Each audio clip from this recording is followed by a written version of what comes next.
All right, here we go. Ladies and gentlemen, boys and girls, welcome to the After Hours with Farhad and Frederic, my special guest today. Oh, where's my Alessandro Belpiero? Frederic. Yeah. Hi. Hello, sir. Hello, sir. I finally made today, it, man. Yeah, I finally made it. Like you invited me like a while ago to do one of these things, and scheduling and real life shit got in the way. So I'm happy we get to do this now in your new crib with your 100. semi-new setup. Yeah, as you guys can still see, redecorating, by the way.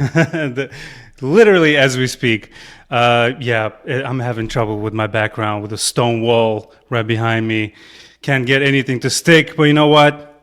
It's all right. We'll keep on going. You'll see me tinkering with the lights throughout the show. So I apologize. Let me change this camera real quick. Like I said, welcome to the all-new episode of Turin Giants After Hours. This is a show where we get to kick back our shoes and kick up our feet and kick other things and relax and talk about stuff that is not really immediate. So there won't be any post games or no news discussed, but we will be interviewing my friend Frederic here. You've been with us. You've been on the podcast for how long now? Do you even know your starting date? No, honestly, I don't. Zach, who always reminds me, so shout out to him. He actually also keeps track of my episodes and the number count. I made it above 100 though. That's what I'm sure of, because Zach shouted that out just a while ago. So, but in terms of it was very, how shall I say this? Fluid. Like, you posted something in Reddit, I responded, and I think the night after I was in chat with you guys, and was my first tryout or something. It was beautiful. It was a thing of beauty. I wouldn't call it a thing of beauty, to be honest, but it was a nice start to just getting to meet you guys and see what, the whole vibe was, and I enjoyed it thoroughly, and I think that's the main reason why I'm still here and still enjoying it. I think that's the biggest takeaway, even though the results, as we expected, have not come in yet, or the trophies or whatever. And I don't know. I still love it. I consider you guys friends, so I'm happy to be here and let you. What was the term that I used? Gazed into my soul today. Yeah, we shall be doing some gazing. So what else? We'll be talking to Frederic. For those of you who maybe not gotten enough info about him, I know people are familiar. The listeners are familiar with your opinions and what you're all about, and then we've been enjoying having you here on the podcast, obviously.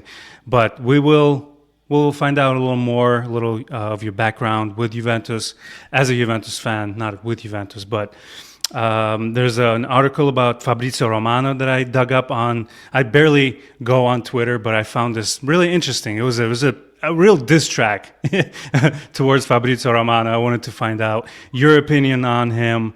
We will be doing on the spot segment where, for the first time in history, a guest told me, you need to go harder. These questions are nothing. You need to gunpowder is gunpowder. Gunpowder is a term that was actually used. So we'll do that. Next hour and change, you guys can kick back your shoes with us. I don't know why I keep going back to kick. I'm literally barefoot right now, so probably having a bunch of glass behind me. My Chiellini just fell on the floor and shattered. There's so many pieces of glass on the floor. I probably shouldn't be in my socks, but here we go. No pun intended. Frederic, 1,000 subscribers on YouTube. You are one of the reasons that we were able to make that happen. We repeat that. I don't think we shouted out that statistic on our After Hours show yet. So I congratulate you again. Thank you so much. But that was quick too, and that was fast too. So props.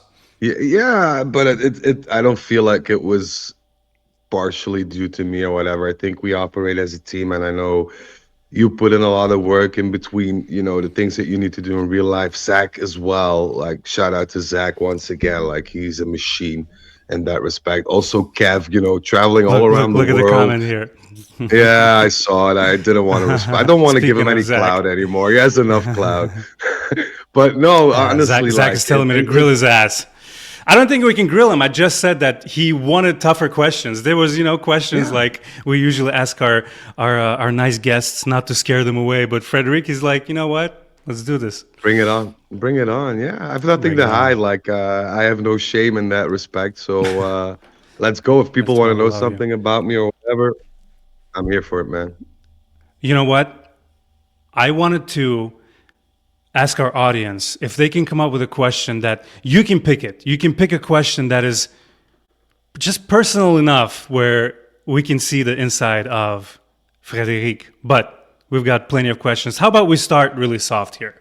How about we start Yeah. with what was your influence as far as becoming a Juve fan? Everybody has an Juve origin story. What is yours? Yeah. Oddly, my dad was a Juve fan. So the mechanism goes well together. But I Sure. wasn't really into Juve up until think it was my fifth year or something. Like, I wasn't the type of kid that was, flexing Juve jerseys when he was two already, or those kind of things. And my dad was pretty laid back in that sense. Like, he followed everything football wise because it was actually, and 80s, beginning of the 90s. It was the heyday for Italian football as a whole. Mm. You had the Milan Barcelona final at a point and whatever, and I got interested in football as a whole. But when I was 5 or 6, I went, to visit a local Juventus club where they played the Juventus games, because you didn't have all this digital stuff that we have right now. And I saw my dad being emotional. I guess I never seen my dad being emotional in that sense. He was very distant, cold, but he was full of emotion for those 90 minutes, and that triggered Was there a something in particular me. game where you saw him when you saw him being It was especially it was it was a shit game. I think it was against Perugia or the likes, like some shitty, almost soon to be Serie B team. Mhm. But like, the passion that I saw, because my dad was like very reserved and very quiet, and all of a sudden, for an hour and a half long, he went like full on berserk, in God mode, and I thought this is something that intrigues me. Why this team? Why not Milan? Why not? You had a very good Torino side at that time in history. You had a very good Roma side, whatever. And I asked him that same question years later to come, and he said, "Well, it's something about Juventus that sparked something in me from even when I Mm. was a kid. It's like this David versus Goliath story almost. Everybody is set out to basically destroy you by any means necessary, but you just won't stop. You keep fighting. You keep, bringing the heat and whatever. And I think that was the same thing that basically won me over as well. I mean, look behind me, the scarf, alla fine, continues to this day. I love the same. But yeah, it's a beautiful thing when that's why I did my best with my son, to introduce him to Juve, and it's a bond like no other. And I'm sure there's fans of other clubs that associate themselves with, their parents introducing them. Um, well, that's beautiful. That's beautiful. As a man, I don't know if I wanted to bring it up right away, but I did want to find out. Um, Juve fans have plenty of heartbreak to go around. There's Oh, and no then and shortage then of some, games that really tore us. What's that? and then some. Yeah, and then some for sure. Uh, we'll switch it up real quick, but then we'll talk about the happy stuff. Is there a particular game that gave you a heartbreak that you're yet to recover from? like you said, there are a lot of moments for us as Juventus fans, but for me personally, the one that hit the closest to home was the loss in the final against Dortmund, the 3-1, I think it was, with the Del Piero back Sure heel. was. That's right. I don't know why. I think it was because I assume that, I've relived the Ajax game prior to that, where we won the Champions League, and I pretty much assumed that Juventus were just going to crush it, and this was like a night that was gonna live on forever. We had all things planned in terms of celebrating and whatever, and not getting that, and the way it came about, and actually not having, well, a decent chance in order to win that final, that really hit me. And it was the first time that my superhuman team got beat in a game of high importance, and it was a disillusion for me to. I probably sorry. should know that as a Juve fan, but do you know why Del Piero didn't start that game? Because I clearly remember he came on and scored right away. Because I'm looking it up right now. It's May 28th, 1997. Yeah, I think I did shed some tears too as a kid. Yeah, 3-1. That dagger. What's his name? Oh, the last one, Lars Riken. Yeah, the little Jovinko lookalike. He scored that goal and then dipped. If you hasn't been seen since, and no, he had enough to live shame. on from that point. But yeah, I don't know why he didn't start, to be honest. And at that time, Del Piero was regarded as one of the upcoming talents, so it wasn't like we are hoping for him like we do now with Kenan. Like, we're always hoping for Kenan to have one of those magical nights.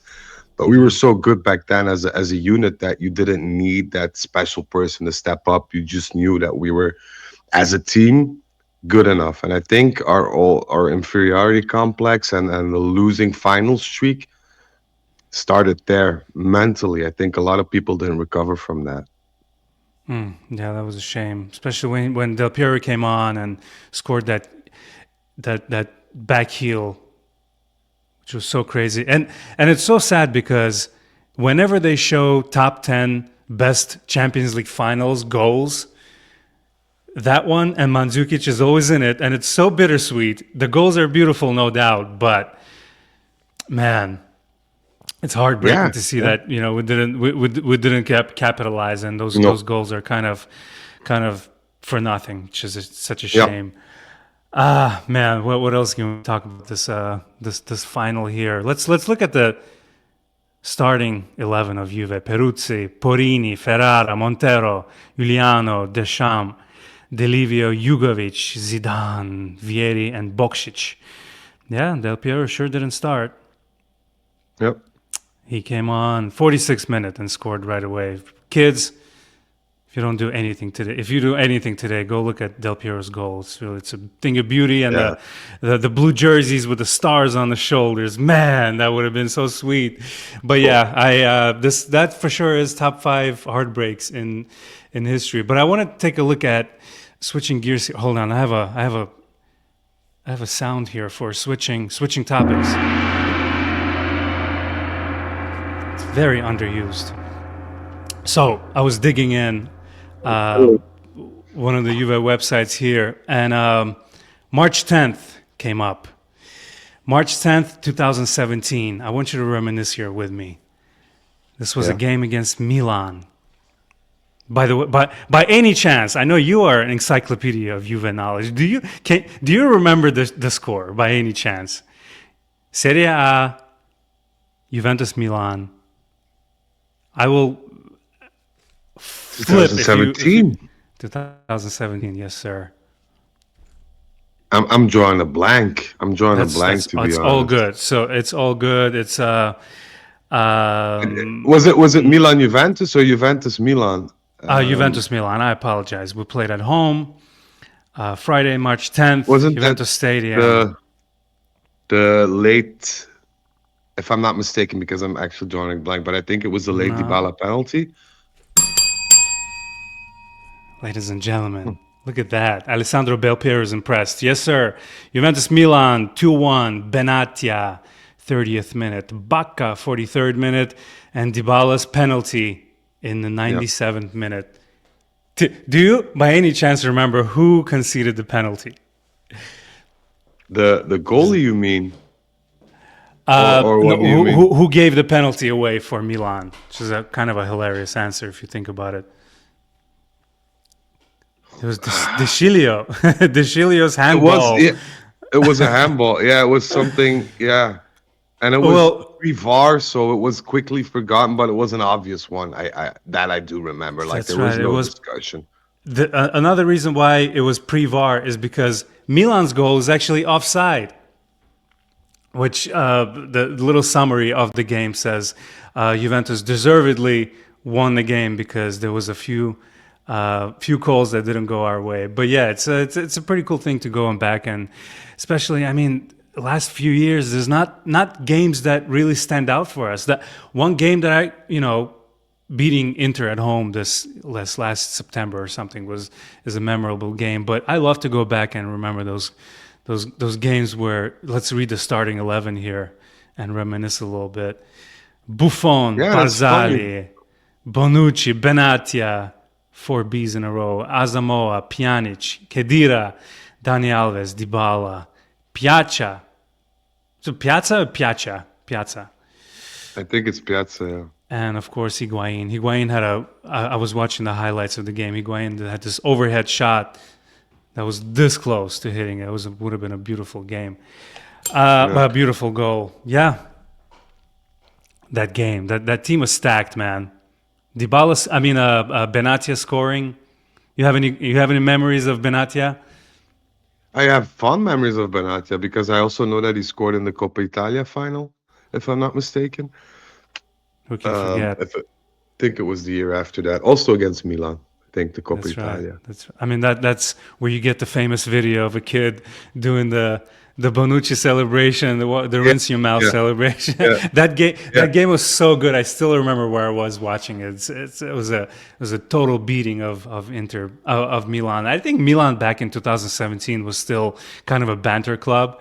Of course, they couple of days ago they beat Inter, like third game in a row, or they're unbeaten in the last 7 games or something against Inter.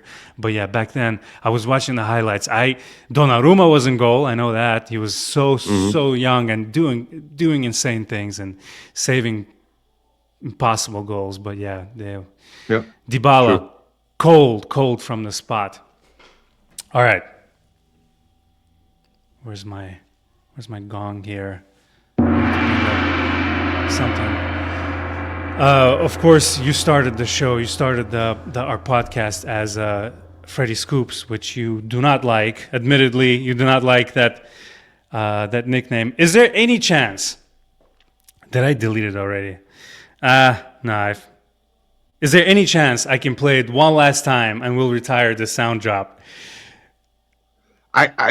I don't know if you have to retire the sound drop. I think people are getting used to it. And if the people like it, then who am I to intervene? But play it one more time. It's been a while. Let's do it. And now, Freddie Scoops with the scoop. He's the best in the business, see? I see you like it, you bastard. You like Freddie Scoops. I grow fond of it. I've grown fond of it. Let me put it that way. Let me tell you, it was done out of love. There's no malice intended. But you, as an inside source on our network here, Turin Giants Network, you're familiar with bringing the news before they hit the wire. Of course, the Scoop is a popular show. Speaking of Zach, you guys do a show which I highly recommend. If you're a transfer geek, there's no show better. Like, no joke. It's a gem of our network called The Scoop. Oh, look at this! Thank you so much. You can even buy a buy a T-shirt, Scoop, with an awesome slogan in the back. TurinGiants.com. Please go ahead and purchase yours to support the boys. So this is an article that I brought up. You're the Fabrizio Romano of our of our podcast, but you actually didn't steal the famous tagline, the catchphrase. Do you know that it wasn't his? Do you know that "Here we go" is not his? No, I didn't. Yeah. So there's this journalist, Nick Harris. He's on Twitter at Sporting Intel. So man, bitter article here. I have a little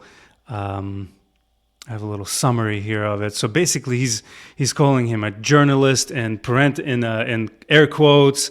He's more of an influencer. He's dealing with some shady people. He has 100 million followers across the platforms, including X, Instagram, Facebook, and TikTok. His popularity comes largely from posting transfer news and rumors, often very quickly and repeatedly during transfer windows. So he's not a traditional journalist because he has not worked in a typical newsroom or investigation role, often aggregates information from other journalists or sources, sometimes without clear attribution. What's your thought on Fabrizio Romano, especially you? You know, we are friendly on this podcast with Romeo Agresti, who's our GOAT here on the podcast. But a couple of minutes, let's talk about. Let's talk about Fab. You know, Fabrizio does it differently. Created this whole new niche, I think, where he just constantly hands out dopamine shots to people. In terms of info, very short, very concise, and I think he does a good job. I know some of his connections. He does have a lot of connections. I'm not going to argue there, and he found a way to make it last all year around, and gain some financial advantage over that too. So kudos to him, and I know his sources are trustworthy, at least for 70%, and he just found out a way to make it gimmicky in a sense, which is by no means meant as a negative point, but he saw a hole in the market. He took advantage with the connections that he has. I only pray to God that because I followed him in his beginning years and his English was so poor, like it was unbelievable. I'm praying to the grammar gods above me that he'll take the time to polish up some of his English. But I'm not negative about him. He's a good guy. He has his info. He uses it, and there's that. I mean, so you're not. Do I like a lot of people? No. Why would I want to hate on somebody that I don't know? Fair enough. He must be doing something right with the amount of followers he has. And I just know for a fact that I've beat him to it a couple of times, especially Juve related, which is not me bragging or anything, but I just want to make that clear. That maybe I should. I'm better than Fabrizio. No. Do you remember what you beat him to? Oh, I can't remember. I know Zach will know, because Zach is like in the comments here. I'm not an encyclopedia. Zach is an encyclopedia. Zach, help us out. Help us out. Figure out what Frederic beat Fabrizio Romano. You need a catchphrase. Come on. Catchphrase. I need a catchphrase. Do you have any? No. I'm not. That'll be hilarious. The marketing, the thingy, like that's just not who I am. Like, I don't know. You guys can come up with some. I'll happily use it or whatever, but I'm not. The spotlight's not for me, to be honest. I'd rather stay deep in the shadows and provide the people with some info than to get all. But scooping time, as much. It's scooping time. You have to that's have a good one. Ice cream scoop in your hand too. That's a scoop one. And Zach replied, we beat him to both Jonathan David and Bernardo Silva. Boys doing the Lord's work. Like I said, check out the scoop on our YouTube channel. YouTube.com/scoops. That's right. We're getting some gold in chat right now. Getting a what? Getting some golden comments. Zach says, and there are 2 scoops. There's your 2 scoops. I like it. I like it. We'll have to Uh-oh. think about it. We got Colo sighting. Dan Colosimo. Wow, they stopped clapping really abruptly. Yeah, I thought it was interesting. But you know what? In Fabrizio's case, it's like, it's cliche, but the quote from Batman, you live long enough to become a villain or something like that. I mean, people started turning on him pretty quickly pretty recently from what I remember. It's what, here we go merchant, and but it's quotes from Twitter, which is like the most toxic place on earth. But yeah. Definitely people are not enchanted by him like we once were. Freddie said go is one of the suggestions here. Yeah, that's nice. Also, I like the Dan question. Maybe you could read that out loud for the people that Let's listening. do it. So Dan Colosimo, Fred, was there ever a signing that Juve was really close to that the public didn't know about and it ended up never happening? Good question. Thanks, Dan. There's a lot, actually. There's a There was even one that I posted and we didn't come true. Which one was that? Icardi. Oh yeah. Icardi was last minute. Recently. But these things happen. Yeah, but these things happen like a lot because, like I said, and I tried to explain it during the scoop shows as well. There are so many factors that you need to, take into account. Like you have to get a deal with the club, you have to get a deal with the player. Now you have the manager, the managers or whatever they're called, like the personal managers of the players that need their piece of the pie as well. And it's so difficult to. But there's one signing I wish happened, and it was very close to happening. I think not too long ago, to be honest.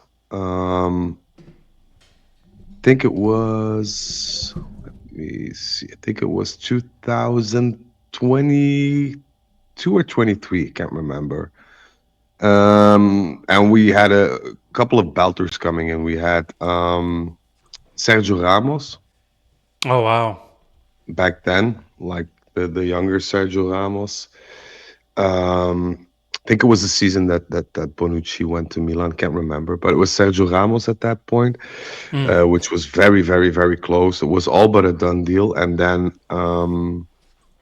Real Madrid upped their asking price by 250%. Like I think 2 days prior to his medical, even, and then everything was blown out of the water. Would you have liked to have Sergio Ramos at Juve? At that point in time, like I would. Spaniard, Sergio Ramos. That was Sergio Ramos or Sergio Ramos at his prime back then. So I don't think I wouldn't mind him as a player, but it was something that didn't gain any media traction because it was a deal that was set up in like 2 days. And at the first phone call, Sergio Ramos was convinced, Real Madrid was convinced. It was all going, smoothly, or even too smooth, some might say. And then I think they booked his medical because it happened on a Friday. They got into an agreement on Friday. They couldn't do I don't think they could do it on Sunday, the medical. So they postponed it till Monday or Tuesday. And then the day before he was set out to leave to Turin for the medical, nothing was signed yet, just a gentleman's agreement with air quotes. Real Madrid upped the price by 250%. And Jeez. It just didn't happen back then. And I remember vividly that Agnelli was furious. Yeah, I know. I remember that. Of course, I'm no fan, but as a player, people were saying he would bring toxicity to the locker room. It's not worth it. Blah blah blah. I don't know. It would have been super interesting to see. I know many of those people who were saying he's not Juve material and all that stuff. I think they would have changed their minds. And that was which year you said? 2017. 22. 22. Oh 22, wow. Well, he was at the Inter Milan game 21, yesterday or 22. 2 days ago. I have no idea anymore. And another one which I think a lot of people will know. Well, I'm not too sure about if when our Belgian friend Dries Mertens prior signing for Napoli, we almost had him after that those amazing seasons at PSV.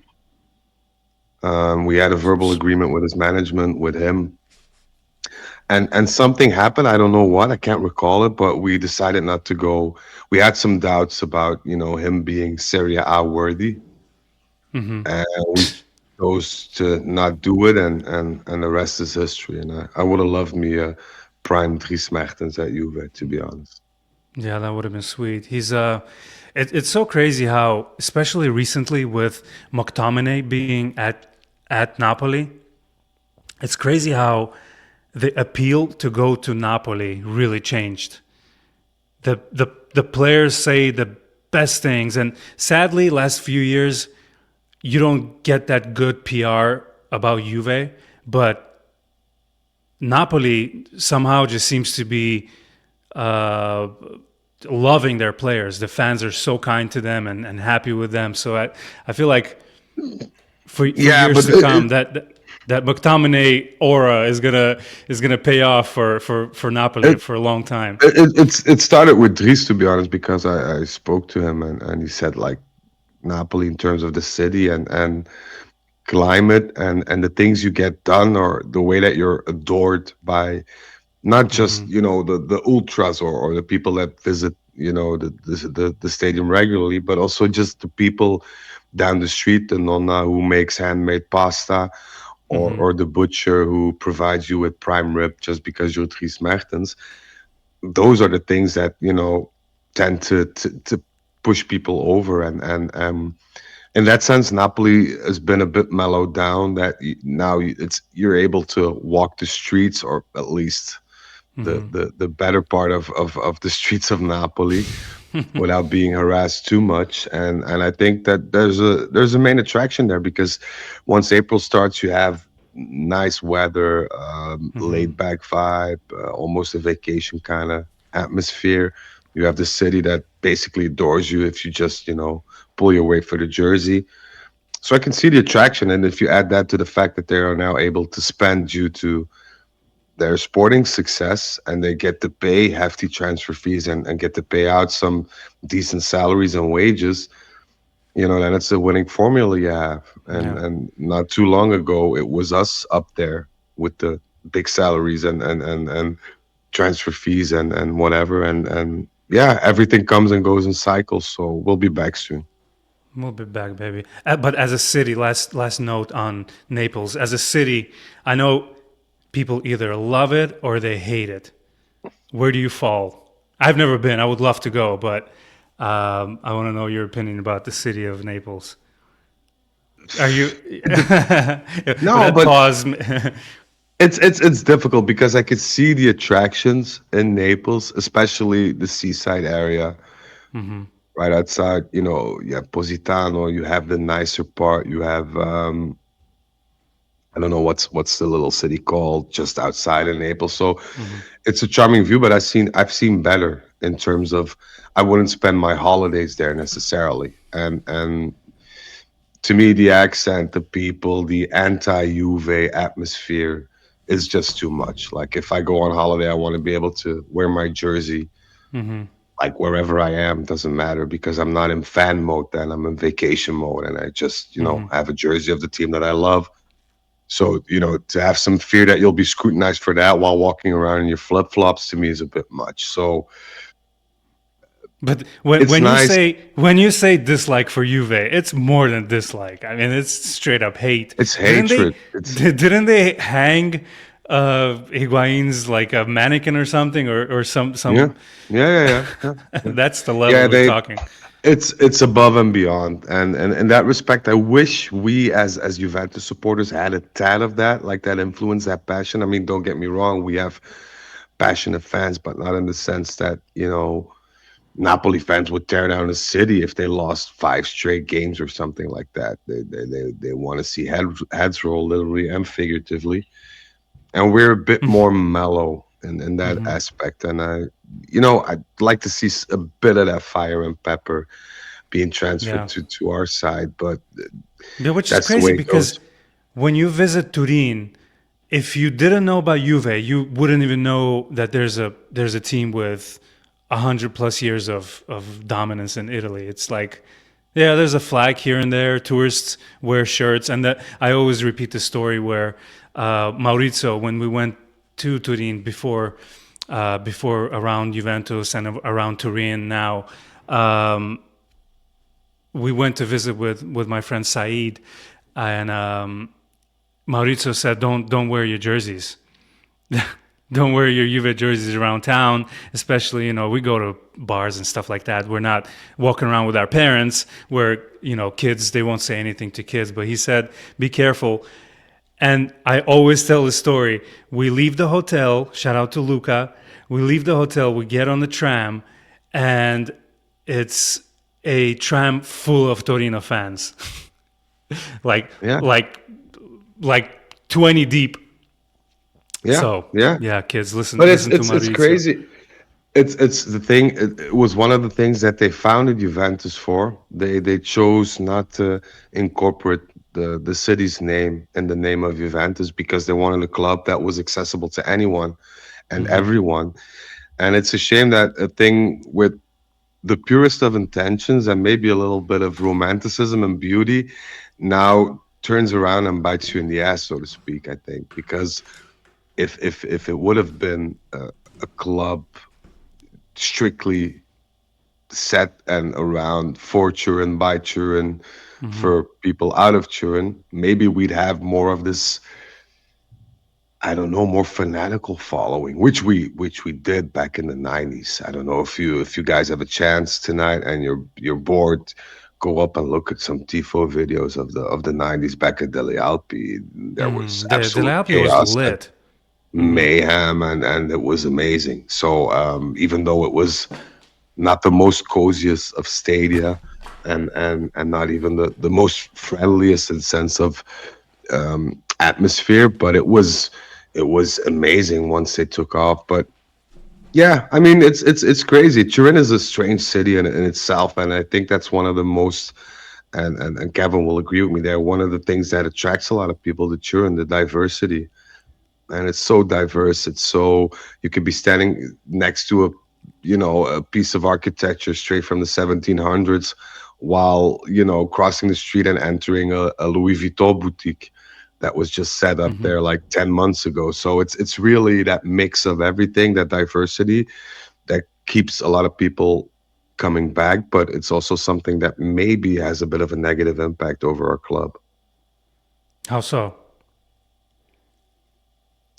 I think if Juventus was a more close knit team in the sense of really having that Turin stamp on there, I think we would have seen a lot more Juventus supporters coming from inside of Turin and supporting Juventus. Now it's a big, a lot of people from all around Italy coming to watch the games. But I think if we could fill a whole stadium, I think, with ultras that were really from Turin, if we had that prior throwback to Turin itself, while we started out as a more of a people's club for everybody. It doesn't matter where you're from and whatever. So Well, going back to that video the game we talked about, March 10th against Milan, I think this was one of those games where the ultras protested. I mean, there was definitely cheering, but man, that area behind the goal is empty, and yeah, it's a shame. What were prime years, do you think, for Curva Sud at the new stadium? the first three.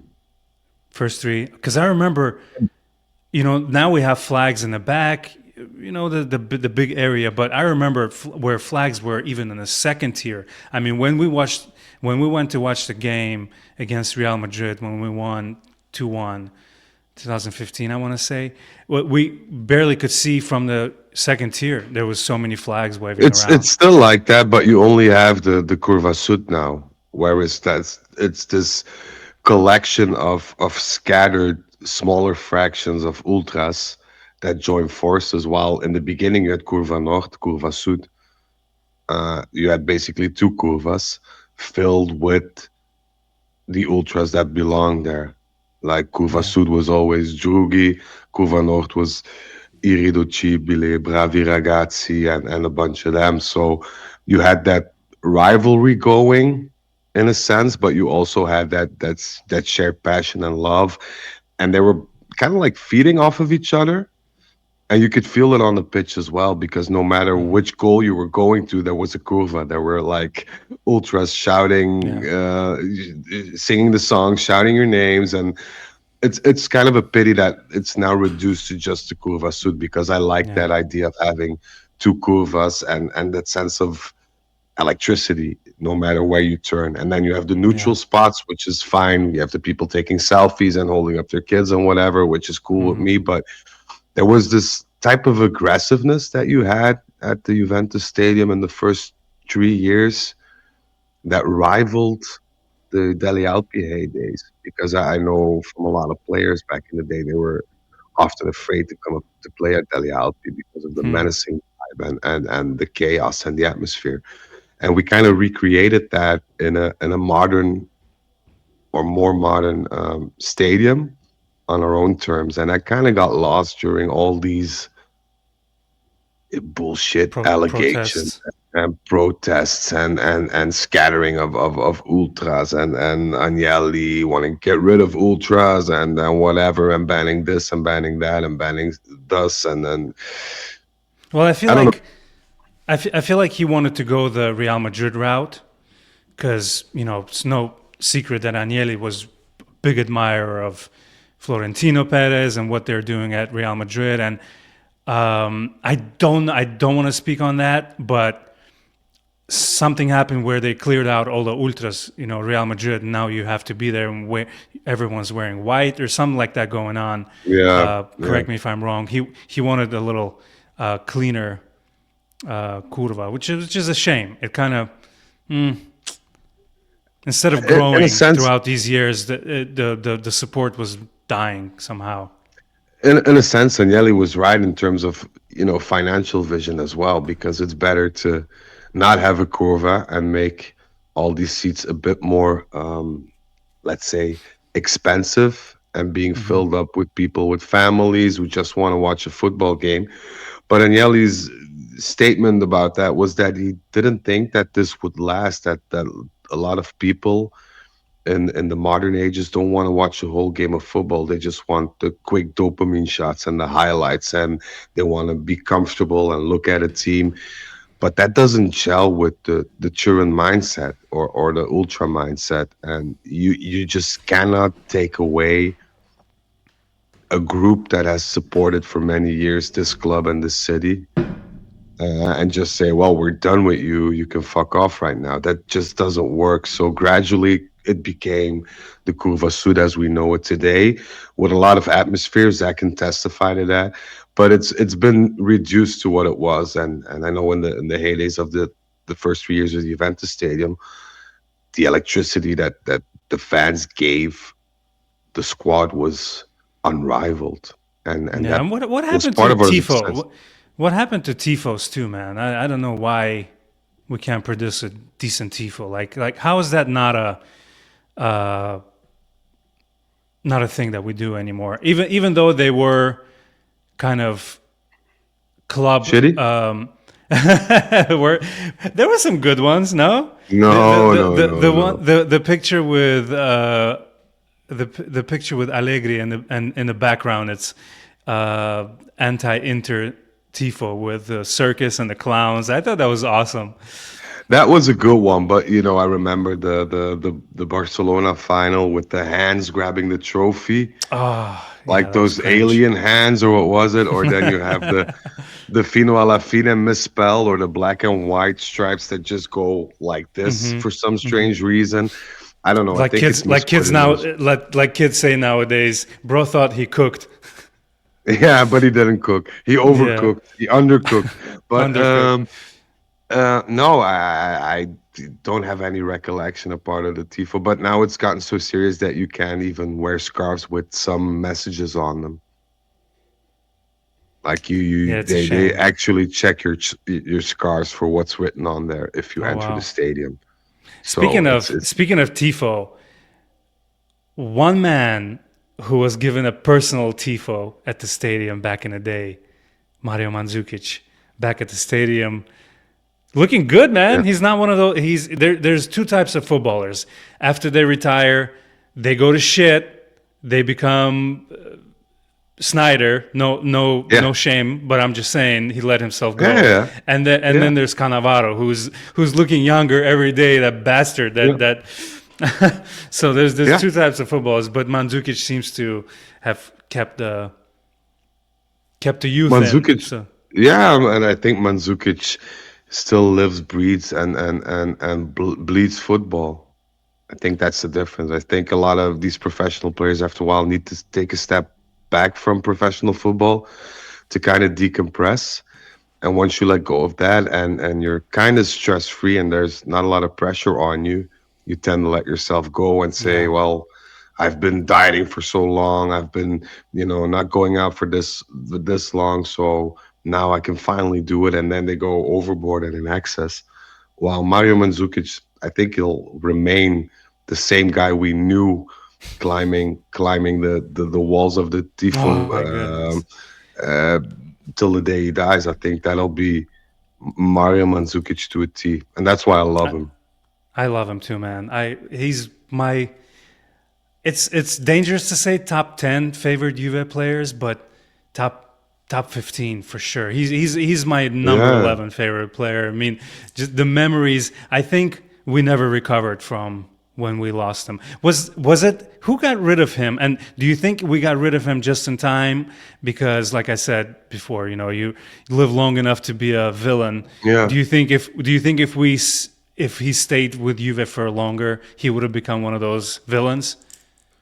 I think it was kind of over with him, and I think you could see as well. And it wasn't like a breakup in a bad fashion or anything. Not at It all. was kind of mutual, even. But he said, "Yeah, I want to play, and I know that I won't get a lot of chances now." And yeah, so he moved on, and rightfully so. But part of me just wishes that if we had a player like him with the same mentality, And I'd be. sometimes it takes one player to change the locker room. And I'm sorry, which is I didn't hear you that last time, Farhad. I said it. Sometimes it takes that one player to change the atmosphere in the locker room for the better. You think we're lacking that one guy, and who's the Yeah, closest? Who's the closest, quote unquote, loud voice in the locker room right now? You think Locatelli is the guy?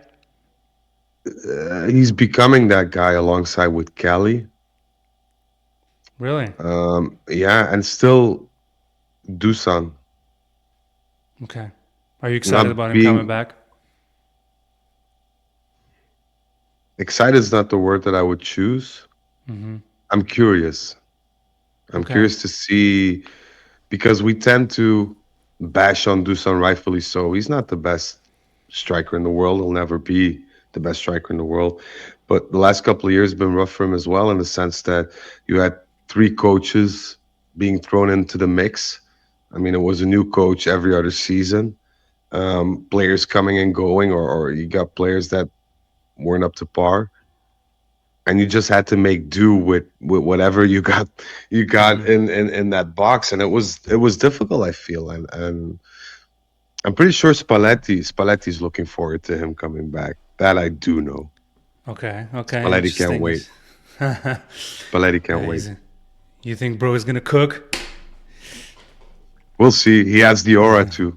to throw in another fashion word. We're throwing around all the buzzwords today. I love it. See, I'm still cool. I'm still cool. Yeah, man. We may look old, but we're cool inside. Damn it! And I was thinking about it. All of us on the podcast are our fathers, and we're the millennial crew. So that we got that going for us. Of course, it wouldn't be Turin Giants After Hours without throwing in some maybe uncomfortable questions, but that's what our man wants. We're gonna go through I need a sound drop for the on the spot segment. Maybe this. It's supposed to be an explosion. Frederic, there's a lot of questions, a lot of things we don't know about our man. And people, don't forget in the comments. Give us a couple good questions that Frederic will pick.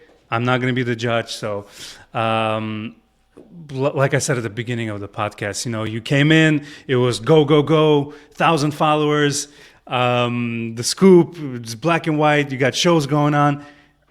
We didn't really get a proper introduction into the mind of Frederic. We'll give you a couple questions here. I love this. I don't know why I love this question. Speaking of being a millennial and an old fart, is there a slang word from back in the days that you would love to bring back? Or bonus, if you still use it to this day, even though it's super uncool. Well, it's different because, well, as you know, I'm not a native English speaker, but couldn't tell. Yeah. not a joke. I'm serious. Your English is fantastic. Okay. Oh, thank you. I think it sucks donkey balls, but apart from that, you're good. We'll make do.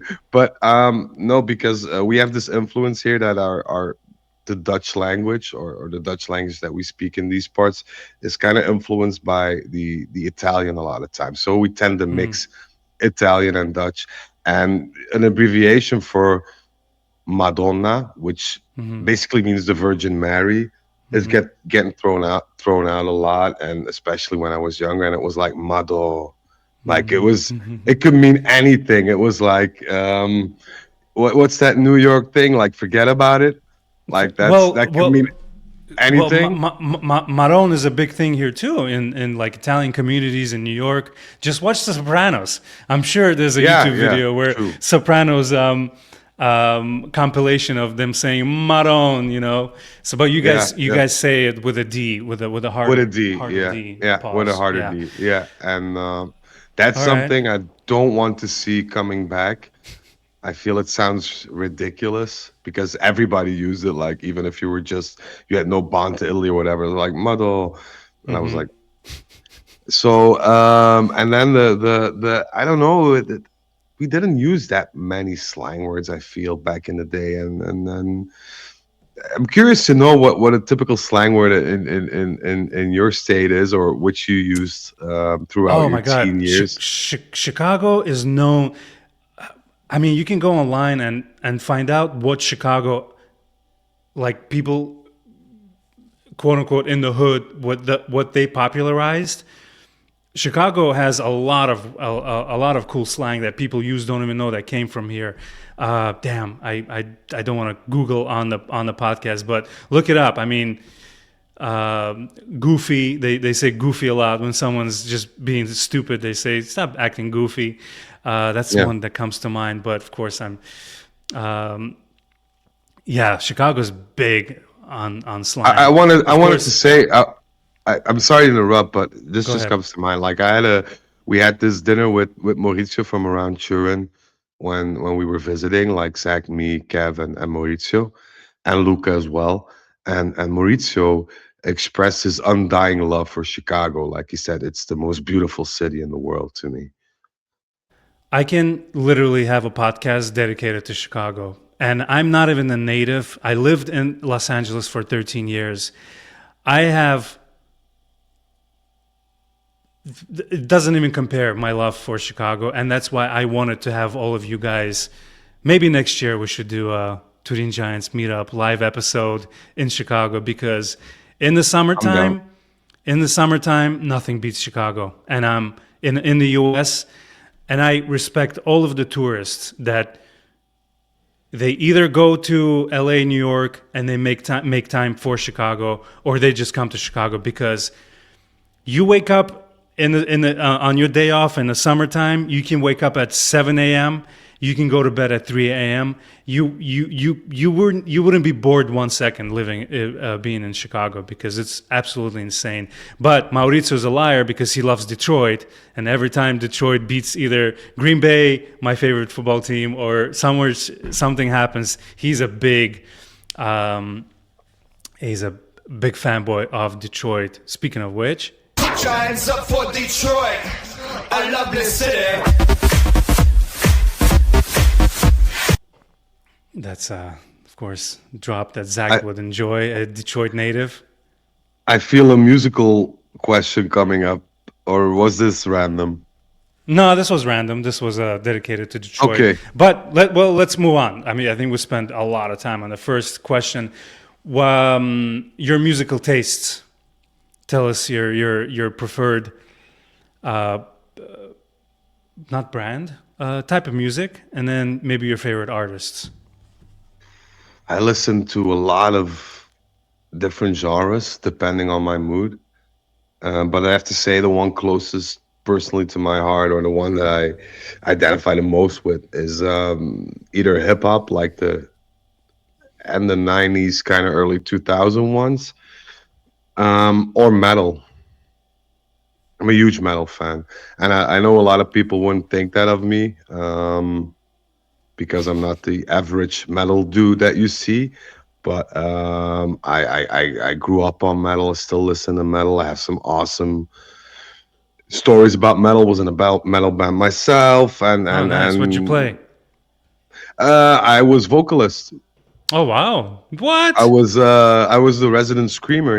Yeah. Oh my goodness! Oh, we need to get a scream. We need to get a sound drop of you scream. Of you going. I'm not sure. I'm not sure if I can, bring back those kind of vibes anymore. But it was, in my day, I grew up on it, and I loved it. Still love it. But, Lucas says in the comments, bald metalhead is a thing. Yeah, I just need the thick, long beard now. That's the only thing missing. I love it. Yeah. Well, to be honest, they always say, and I can confirm, metalheads may be crazy when they go to a concert, but they're some of the nicest people you'll meet. I think that was the attraction back in my day. Like, it was really like this family vibe. You were crowd surfing or whatever, and you had these mosh pits way before it was cool in hip hop to have a mosh pit, and you could see everybody was very helpful, and you could strike a conversation with anybody from any country in the world, and they were like very open and very friendly and helpful. And I think that kind of bounces off and symbiotes with the Juve energy. And but yeah, metal for me. But also there you have different subgenres, and I could listen to like, I don't know. I'm into what I'm into today, or this Thy Art Is Murder, which is very, very brutal, which is almost like this deathcore kind of thing. But also like The Ghost Inside, and I don't know if anybody knows these kind of bands because I'm just spitting these out. But you know who would love that is Zaki Stugats, our reserve co-host. Man, if you follow him on Instagram, he posts videos and pictures from these bands that they sound so ridiculous, but he's the most soft-spoken, sweetest guy in the world. But he listens to some weird shit, man. It's hilarious. But yeah, I totally get it. Yeah, me too. And I don't know. It's just it's very interesting with everything. Yeah, it's just something that ignites this spark inside of me, and I need to have that in anything in life. Like, I need to really feel something in order to devote myself or be committed or be interested by it. I have that with Juventus, I have that with Turin Giants, I have that with my family, which is natural, I guess, but also with metal and other hobbies I have. So yeah. Very nice. Well, speaking of music, what is your most embarrassing song in your library? I have so many. I have I think I have a playlist that's called Do not Throwback. play.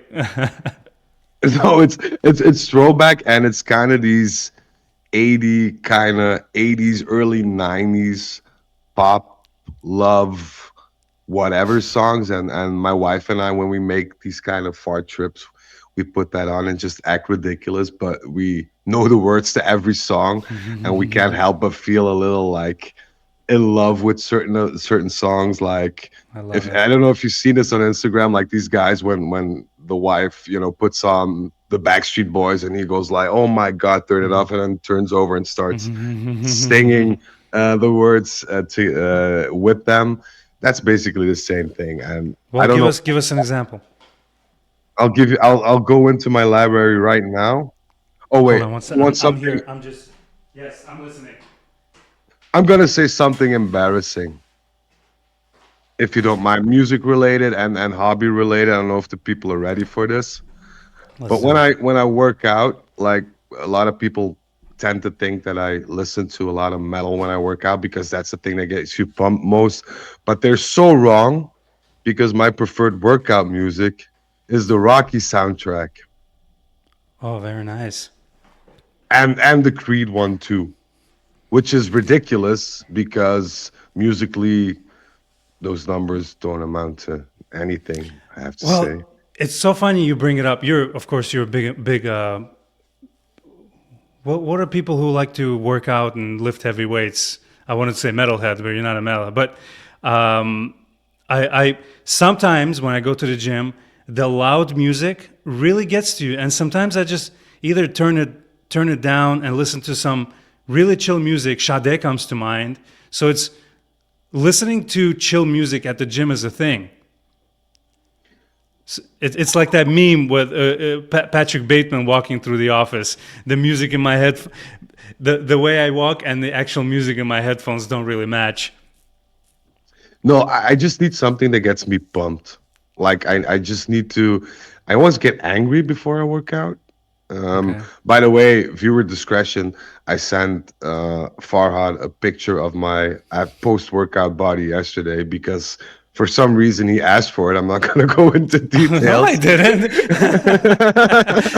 I have the screenshots. I have the screenshots. I'm keeping that in a saved folder. Believe me, baby. And I but was like, but damn. I just need to get pumped, and also that depends on my mood. Like I could go out like this mellow Rocky Four kind of soundtrack and have a good workout, but there are also days that I'm completely stressed or drained, and I just need like that metal, death metal, black metal screams and double bass drums to get me through my sets. And That's so yeah, awesome. it Well, depends. Once people in again. the comments are people in the comments are demanding that you do a black metal scream. Is that what it's called? Death metal growl or black metal scream? You could call it a grunt, a growl, a scream, whatever you want. I'll do one, but not today because I have the kids sleeping. I don't want to make them up. But so I got you. I got you. I'll get you'll get a rain check for that. But I'll another keep that in mind. embarrassing song that I have is "Material Girl" by Madonna, Oh hell yeah! "Sexual Healing" by Marvin Gaye, "All Night Long" Lionel Richie, "I Want to Dance with Somebody" by Whitney Houston, Oh, you "Living on a gotta hit Prayer" that high by note, baby. Bon Jovi, "Africa" by Toto, "Conga" from the Miami Sound Machine, Oh my "Girls Just God! Want to Have Okay, Fun." that's I it. mean, That was. I think Miami Sound Machine. I could allow you Marvin Gaye, but Miami Sound Machine, my brother. What are you doing? Love yeah, it. it's a bit far, but I love it. I'm not gonna lie. Yeah, no, it's all good, man. Music, some people say that there's no such thing as an embarrassing song. If it's a good song, you like it, run with it. But of course, it's a yeah. We all have a Preference. couple of tracks that yeah. You also mentioned that you're a gearhead. I don't know if you're a gearhead. I know those people that fix cars, but you do love a good car. Is there a car that if you see someone driving, you immediately judge them? Yeah, all of them. All of them except yours. Yeah, no, I don't know. I just think it's a lot of stereotypical people drive stereotypical cars, and my biggest gripe is with the Audi drivers of late. Okay. because Audi for me used to be this high-end performance sports car. But now you see everybody and their mom driving an Audi and just not signaling because they have an Audi, or just cutting you off because they have an Audi. Um, and just people buying an Audi because it's the Audi emblem that stands on the bonnet. And, I dislike that. I just want a car with some character, with a nice story to it, something not common. And Mm-hmm. I just hate this sheep mentality of, hey, let's go and buy an Audi because it's decent and it's this and it's that, while actually it isn't. Um, and I kind of hate Range Rover people too. Well, that's I'm normal. sorry, The, Range Rover people. I'm very sorry. I'm sure. No, it just like, if you have the money to spend on a truck, Mm-hmm. buy a decent truck. Just don't buy something because a certain badge is on it and it's actually a piece of shit. Go buy a nice Mercedes GLE 63 AMG, which is Sweet. 10 times the car a Range Rover is, in my opinion. I love But that. Well, it you know comes what to they say. preference. You know what they say. You have to have two Range Rovers because one of them will be in the shop, so you can switch back and forth. All right, fair Yeah. enough. What is the strangest? I love asking this question, and we've gotten some crazy replies. What is the strangest animal meat you've ever eaten? I'm Like sorry, I've but had, I've had, I've had alligator hot dogs. Taste like chicken, oh, but it does what's taste your like chicken. what's your? By the way, I'm going to New Orleans again this weekend, so I might have me another one. But yeah, Ooh. sorry to interrupt. No, no, no. It's okay. It's okay. It's interesting to hear that they actually make hot dogs out of alligators. I Like it's know. um, I had kangaroo, I think. Oh wow, Yeah, that and that snake. doesn't. Oh man, Yeah, interesting. kangaroo and Kangaroo snake. doesn't sound like it would be good unless there's a bunch of It's sauces on it's it, a right? it's a bit chewy, a Where bit too where did you have chewy. that? I'm guessing Australia. No, it was an Australian restaurant not far from here. We used to have like this Oh wow. authentic Australian restaurant. Was about 10 kilometers away from where I live, and they had all these funny things. And every couple of months they switched it up, and they were like, okay, what do you want to eat, and what is there that the people here want to try out. And a lot of people were, screaming, oh, we want kangaroo, we want alligator, we want snake. So they decided to do that, and I had didn't have the alligator, but I did have the kangaroo and the snake. Oh my God. I've The never snake heard was this. nice. The snake was Really? nice. I'm not gonna Oh, lie. Yeah, interesting. was a kind of a mix in taste between chicken and seafood, like a Hmm. weird mix, but it came together, and it was a, I don't know, it was nice. Not to have every day, of course, but to have for a special Gotcha. occasion or whatever. But I can tell you I've never heard a saying Australian restaurant. Like that was the first time I've heard someone go into an Australian restaurant. I guess in Australia they're all Australian restaurants, but I don't know what the Australian national dish is. I know there's Vegemite, but I, that's really I don't I stereotypical. don't I don't even think they know. It was kind of a like a big old barbecue pit where they used to That's true. throw strange animals on, and that was about it. So, but yeah, it That's was nice because to have.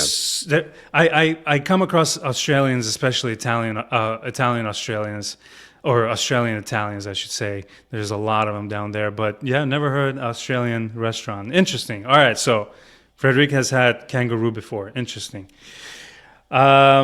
What's a pet peeve of yours? What's something that irritates you in your everyday life? I asked my wife Hmm. because I knew that question was coming, and she said, "Well, what doesn't irritate you in real life?" So, and now she's laughing in the background. But a lot of things annoy I'm me. pretty sure it's every wife's answer. My wife would say the Yeah, same thing about me. I think a lot of things annoy me, but what hurts me or what bothers me the most is when people are not friendly.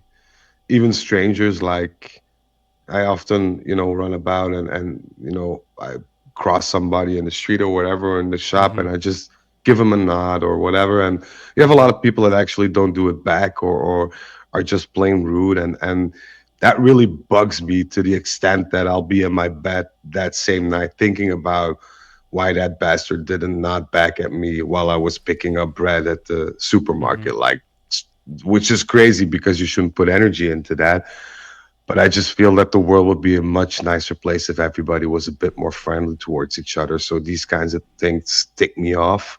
And when my car's dirty, like I have this OCD thing that, oh no, my car's dirty. Let me reserve one day to detail my car fully by myself and not give two tosses about my family or any other plans because my car is dirty, which annoys my wife, but it makes me at times calm. So it's a love-hate relationship on that part. Little soft moment with Frederic. I love that. I love that you said it irritates you when people are not nice. And in today's world where that is gonna keep happening, and if people don't smile at each other or say hello or little compliments, we need to keep doing that because it will be rare soon if it keeps going, because people are becoming very cold, and I don't like it either. No, and I always try to have a bit of a smile. Like there are days that I don't feel well either. I struggled with a bit of depression a couple of years back, but I still made that effort to put on a smile, not a fake smile, but just to let people know, hey, I'm open. I'm if you want to converse with me, I'm here. I love Wish it. you a good day or whatever. And believe it or not, that got me through some rough moments for me personally as well. So I just love if people are a bit more friendly because it doesn't cost a thing. And you can actually make somebody's day a lot more better by Absolutely. just smiling or nodding. So Absolutely. Hey, man, I love that. I love that answer. All right, let's a little risky question here. We might make people upset. What's the least favorite city you've ever visited? City of bad vibes. I know you're a traveler, so there must have been a city was like, "The fuck is this?" in all honesty, I can appreciate every hidden gem in certain cities, but there's just this. I have a bad vibe with Austria. I've never been, I have but a tell really me about bad it. vibe with Austria. I don't know, like I love the mountains and all the ski areas, but then you get, at some certain point you need to go through the bigger cities. And my sister-in-law lives in one of those, and I drove, and I've been there a couple of times, unfortunately. And every time that I enter, I think like, "Holy shit, what kind of fucking shithole is this?"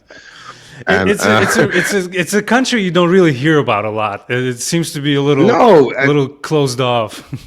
it's I don't know. It's this weird mix of like it's kind of a ghetto, but we're trying not to be a ghetto. Like, you know what I Interesting. mean? And Is there a and particular it's like city? it's Linz. It was the birthplace of Adolf Hitler. Oh my goodness! Yeah, I mean, fuck that place. that kind of spoils the surprise, but no, but you have a lot of like Albanians there, but also a lot of Afghanis, and then you have Oh the wow! general Austrian population, and they're thrown in this melting pot, hating each other, and the Austrian people want Austria to be Austria, but the Slavic people want more Slavic influences, and then you have Interesting. the Afghanis that are just happy that they have a place to stay and they don't give a fuck. So it's kind of, and I don't know, I don't like the food there, and I think that's one of my things that puts me off in terms of a country or a city, because I'm somebody who needs to have a nice meal wherever I go. It could be like regular cuisine, I don't care, but it needs to have this kind of extra thing. Dude, And food is so important when you travel. yeah, It's food for people me don't is like realize how important it is. no, and Austria just doesn't have that. It's like all Austria. All this right. I bland don't think and I don't think we have I get Austrian. why I don't Hitler think we was have upset. Austrian listeners, but yeah, it's We nothing. do, we do. Oh, do we? No. I mean, the country I itself is got you. nice, but I just think that city left such a big mark on me in a negative sense that I associate the whole of Austria, which is unfair, I know, but Well, the question was a city, so you're right up there. You know what? Let's play this. I love that. We got a couple more questions here. Let's do a little Juve. Again, keeping with the negative side. Is there a Juve player that you genuinely dislike? past or present or Give us something.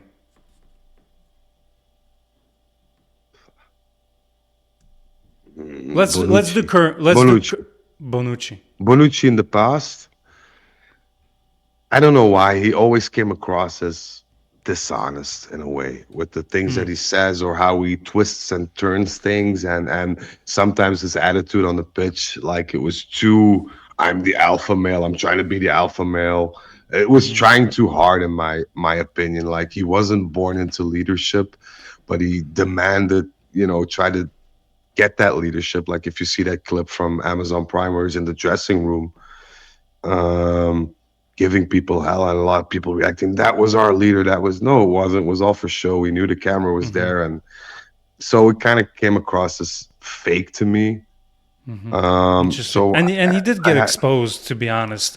Every time, after Chiellini and Barzagli left, people realized he was not the strongest one in that triangle. No.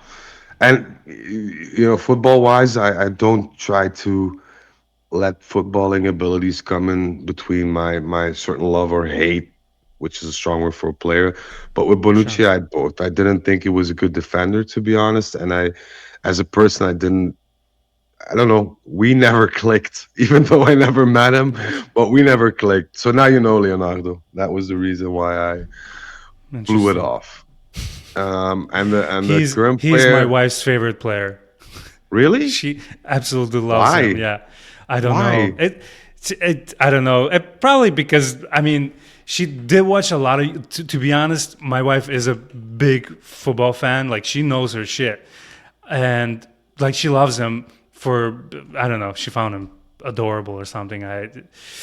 Must be the buzz cut or the mustache. Yeah, I know. He's He's yeah.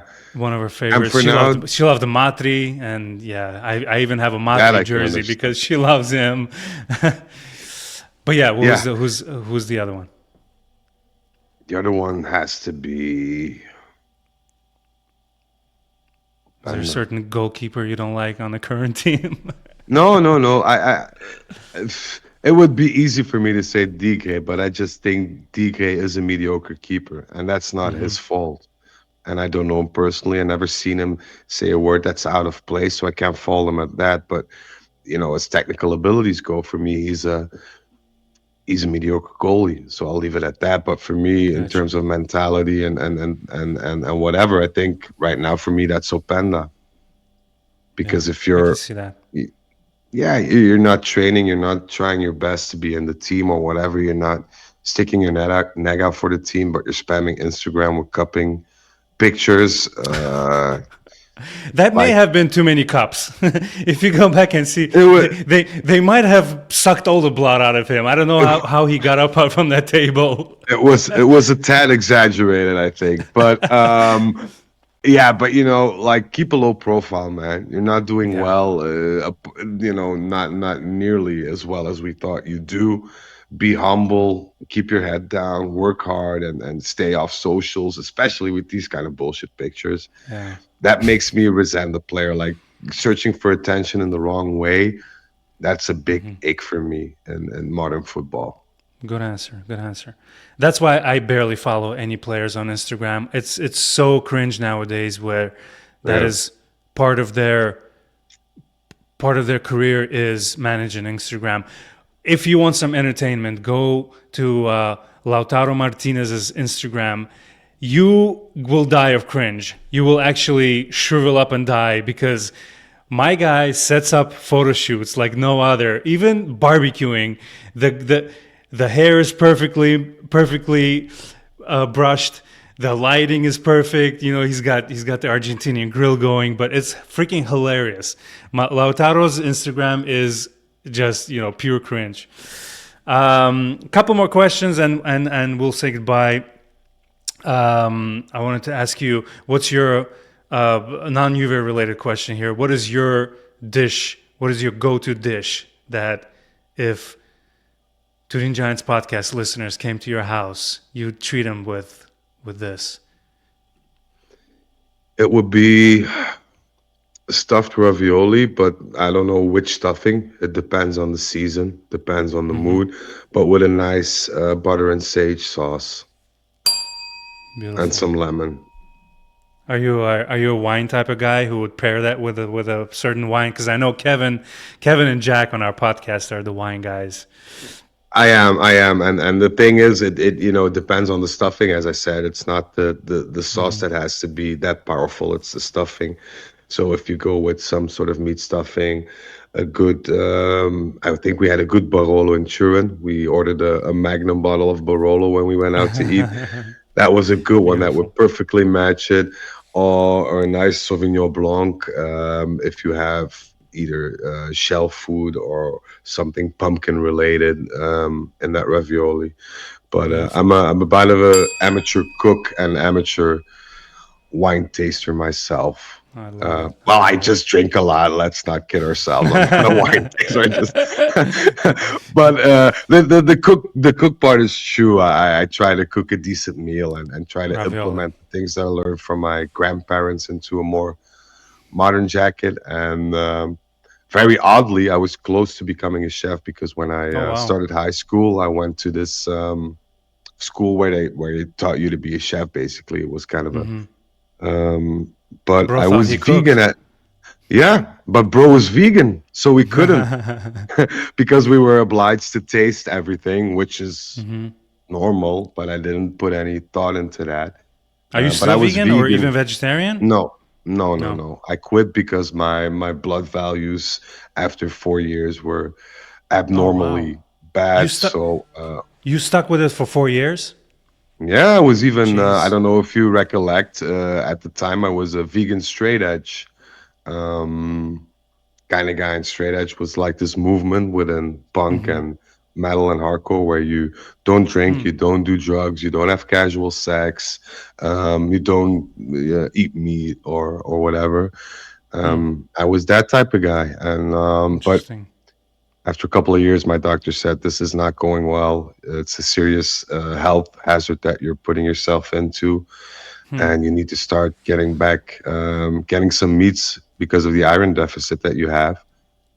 Yeah, and then I went all out. I wasn't picky. And the proteins there's some good grain proteins, but it's like you have to eat a lot to get any kind of muscle mass. But yeah, I've been to a vegan restaurant once, and it's pretty cool. It was LA. That's where everything hippie starts in California. So it was somebody invited me. I really enjoyed it, but I'd never do that. On no, been there, done that. We turned over that page, and now it's meat all day, baby. I'm about to. Meat's back on the menu, boys. Oh damn it! I missed that sound drop. I am so cutting that out. Somebody said we need a sound drop from Frederic. I think we got it. Well, finally, and something Frederic does the best is give us unpopular opinions and stands by it and proves them. To finish up this awesome episode, give us your unpopular opinion about Juventus right now. My unpopular opinion about Juventus is that we lack everything. Where would you start? With the president. Fixing Juve. President. Not the owner, the president, because an owner can be anybody who just throws money at a club and doesn't have really an impact on the team. I think what Juventus, or what made Juventus successful in the past, was that their presidents were part of the club. They were there every day. They checked in on players, coaches, staff, management, whatever. And I don't feel that we have the president that really embodies Juventus history and DNA. And if you as a president don't have that quality, how can you expect the players who are there for a couple of seasons or years, or coaches or staff, to feel that. And I think that was Andrea Agnelli's biggest quality. He was with Juventus from, the moment he could walk. He lived throughout everything that happened in Literally. those moments. Yeah. And he took up the gauntlet and actually gave over that whole vibe to everybody that was involved. And apart from the wrongdoings or the mistakes that he made, which I will always forgive him, because in my opinion, everybody makes mistakes. But he did it from out of love and from out of, trying to do good for Juventus and the city of Turin as well, because they were intertwined.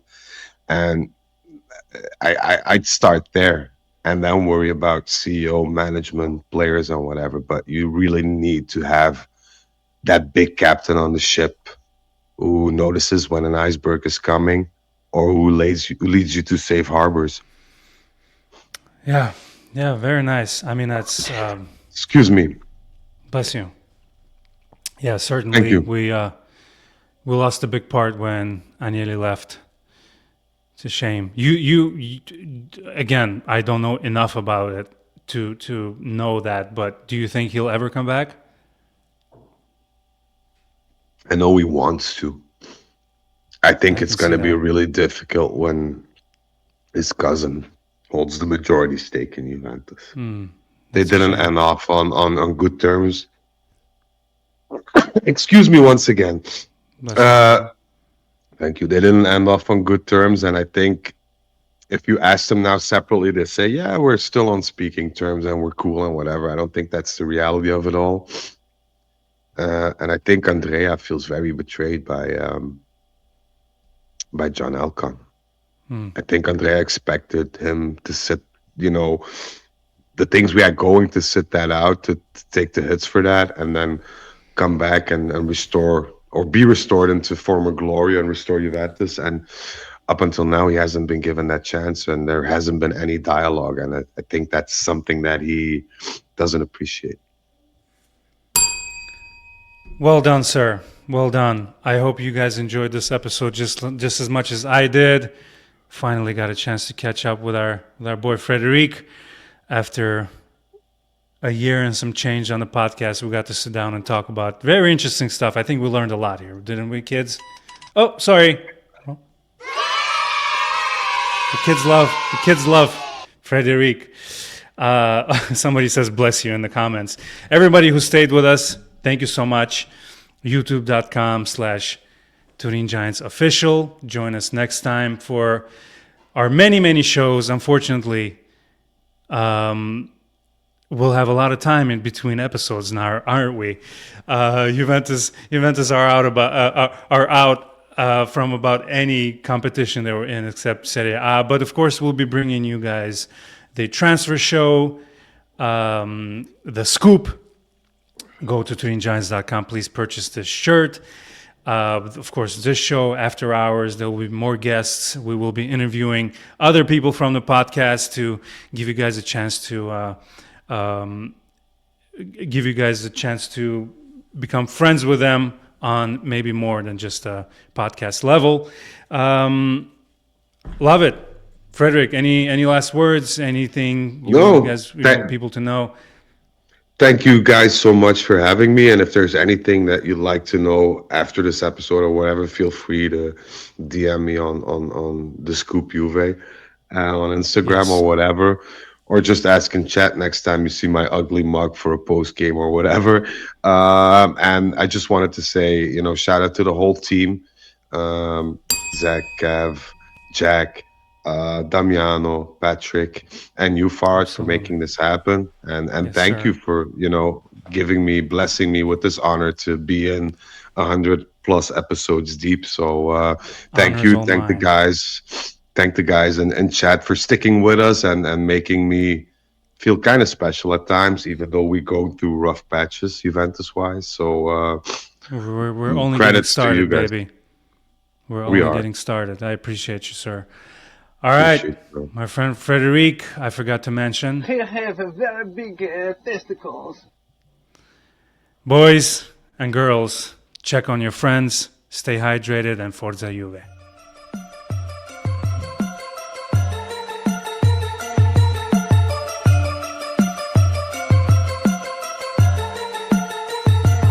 Purple Finest.